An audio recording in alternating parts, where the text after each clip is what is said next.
Hey folks, a very warm welcome to all of you. So in today's video, we are going to discuss about a very interesting topic. So recently UGC came up with the draft proposal of the regulations for award of PhD degree in this year in 2022. So the last regulation that was published was in 2016. So there are quite a few changes, but I'm going to talk about one of the most significant ones, and if I find some others, definitely I'll discuss about them. In case you also know about certain you can say major changes that you think might impact us, then do let me know in the comment section. Okay, so the thing that I'm going to talk about, the major change that I'm going to talk about, is that earlier it was mandatory for getting a PhD you need to have a publication, but now they have recommended that you should have a publication. It is not mandatory anymore. Okay, that is what it says in the proposal.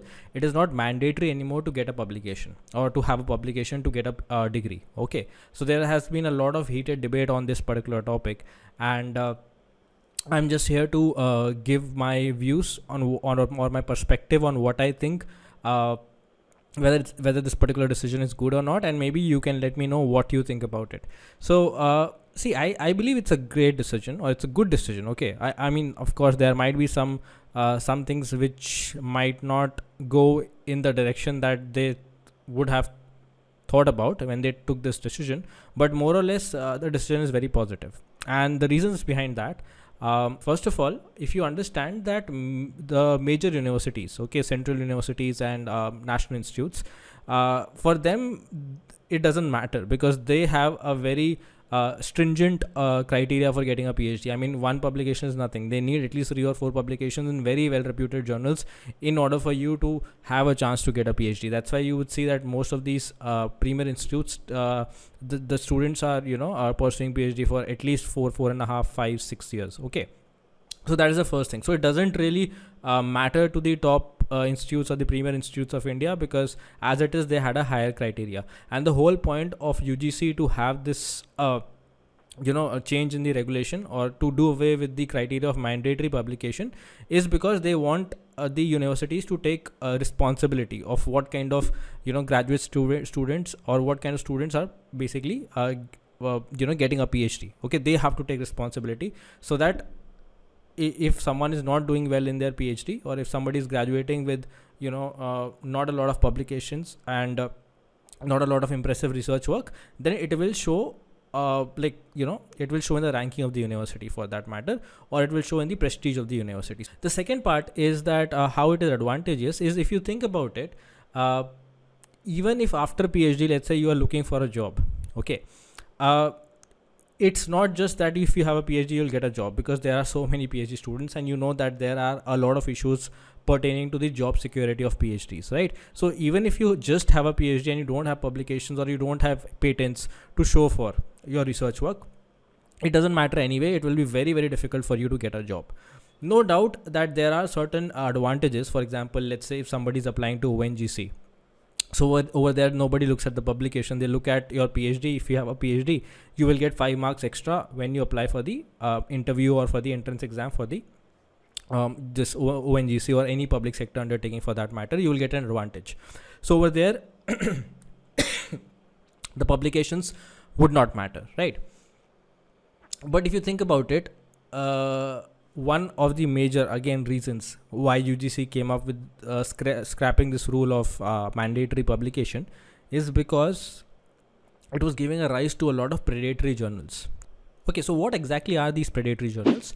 Predatory journals are basically journals which accept your publication without a thorough review of your research, and of course most of these predatory journals do it for a fee. So you pay them some amount of money. Okay, they will have some criteria that why they are charging you that money, and it will be a very shoddy research review or a peer review. That is basically, whenever you submit an article, it will go to researchers in that particular field. They will review your work.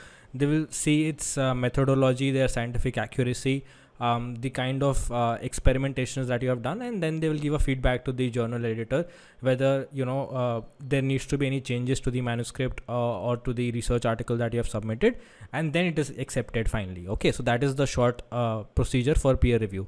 So in these predatory journals, there is no peer review, or there's a very short peer review. Like they will just say that we have done the peer review, but actually it will not happen. Okay, so these are predatory journals.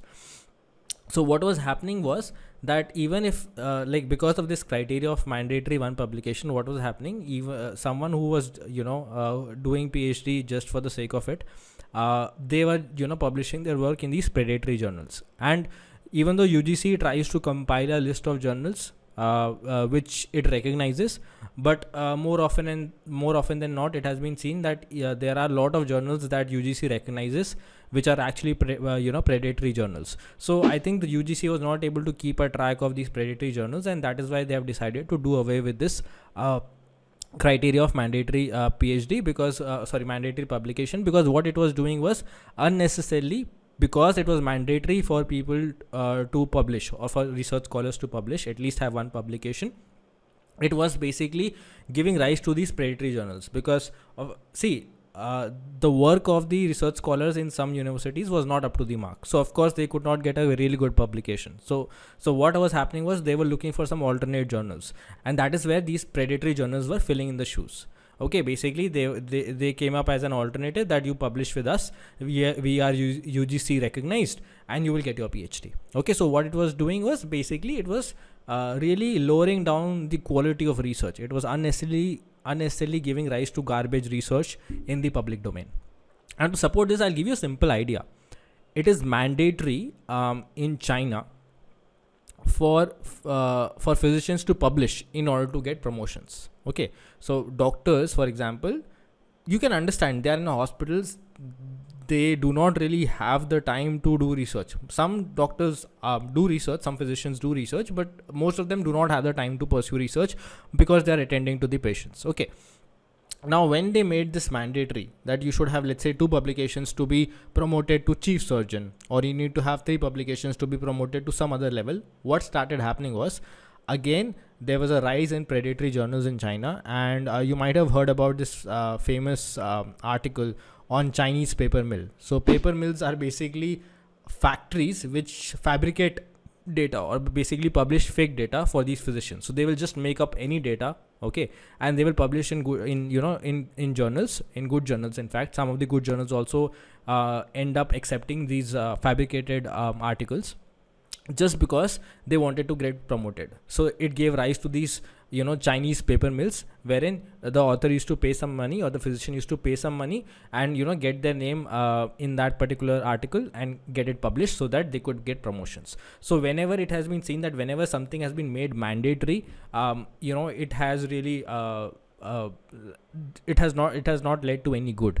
So that is why I think that it's a good decision, and they have given the autonomy to the universities. You can make your own criteria. They are saying that institutes and universities which are giving out PhDs, you make your own criteria. You have the flexibility to make your own criteria to award the PhD.